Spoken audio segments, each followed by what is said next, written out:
most dangerous man in Lin'An doesn't carry the biggest sword. He doesn't command the largest army. In fact, most people barely notice him. He walks through the streets looking like a merchant. Calm, polite, a bit ordinary, and that's exactly how he wants it. Pull up a chair. I'm Kay. This is the review room, and today I want to explain why Qi Ming isn't simply the villain of Pursuit of Jade. He is the most dangerous man in Lin'An.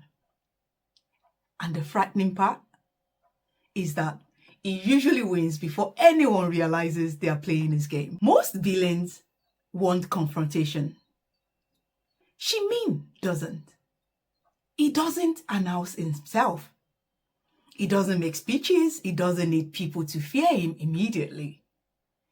Instead, he quietly shapes the world around him until everyone else's choice becomes smaller. That's what makes him different. You see, he's not trying to defeat people. He's trying to make sure they have no good option left.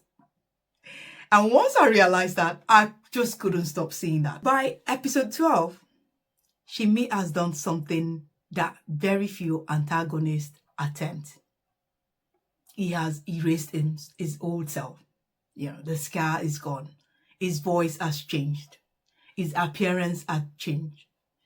He walks back into your Chin-Chin's life looking like an entirely different man. This isn't a disguise. It's something much more deliberate. It's more of a strategic rebirth. Most villains want their reputation to enter the room before they do. Qi Ming wants the opposite. He wants to be overlooked because people don't defend themselves against someone they don't recognize. That tells us something important. Whatever Qi Ming is building, he intends to build it slowly, quietly, patiently. This for me is what separates Qi Ming from every other antagonist in Pursuit of Jade. Lin'An raises armies. That's his brother. Xie wages political battles. Those are visible moves. But Qi Ming does something far more dangerous. He controls grace. Think about that for a moment. When you control food, you control desperation. You influence loyalty. People don't rebel on empty stomachs. They surrender. The grain buying scheme isn't dramatic. It isn't even cinematic.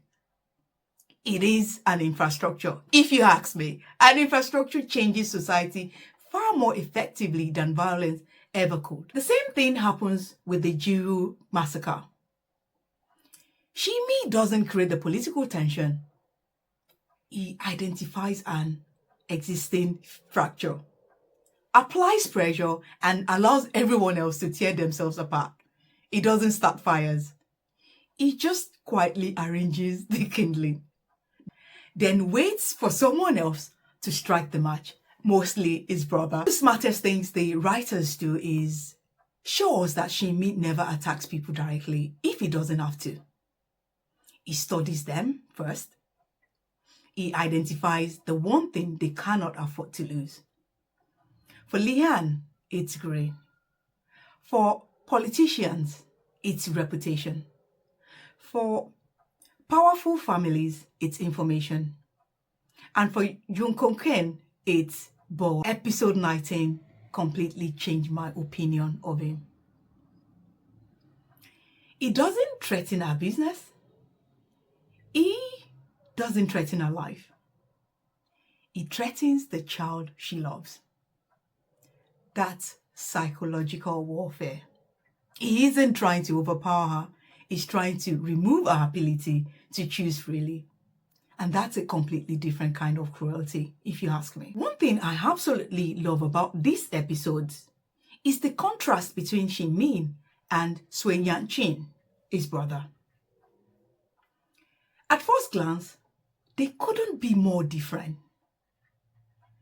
Qin is explosive, violent, impulsive. It conquers by force. But Qi Ming, on the other hand, is patient, quiet, methodical. It conquers with influence. One brother swings a sword. The other decides where the sword will fall. One wins battles. The other creates the conditions that make the battles inevitable. Now, here's the question. Who is actually more dangerous? Qin or Qi Ming? On the surface, it's Qin. He leads armies. He orders massacres. He takes stronghold. He's the face of violence. But violence has limits. Armies can be defeated. Cities can be reclaimed. Battles eventually end. But Qi Ming's weapons are different. There's scarcity, fear, information, identity, psychological leverage. Those things don't disappear when a battle ends. They continue shaping people's decisions long afterwards. That's why for me, Qi Ming is the greater threat. The best villains don't simply oppose the hero. They reshape the world around them. And that's exactly what Qi Ming does. It doesn't control people.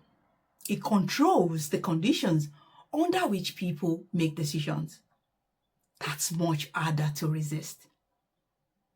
Qi can conquer cities. Qi Ming can reshape societies. One brother wages war, the other decides why the war begins. And for me, that makes Qi Ming the most dangerous man in Lin'An. And the threat level for him is 5 wolves. Not because of what he's already done, but because I have a feeling his most dangerous move is still to come. The room has spoken.